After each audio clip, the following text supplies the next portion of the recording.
in the first place. So we're going to see what the judge decides. And I have to put my faith within the Romanian judicial system. I have no other choice. I'm not a coward. I'm not going to run. But let's not talk about the Romanian judicial system. Let's talk about the judicial systems of the world. I've recently seen some very scary decisions in America and England, in these Western democratic nations. You see people doing 20 years for attending peaceful protests. So you start to sit and wonder when you're in these situations, what is a trial? What is a judge? What is this? These are just people in a room. Which peaceful protest are you talking about? There's been a few. And who's got 20 years for attending a peaceful protest? I don't want to say names. I saw it somewhere on Twitter. Somebody attended, I think it was a protest, a pro-Trump protest, and they ended up getting 20 years. Well, if you're talking about the January 6th riots, they were riots where people died.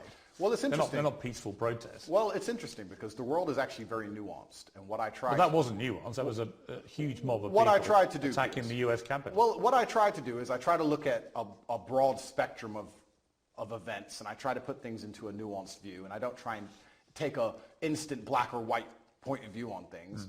And the fact that BLM were rioting and destroying the entire nation for months and during that exact week, and then some other people got together with an opposing political view and are facing serious prison time for doing less damage than BLM did.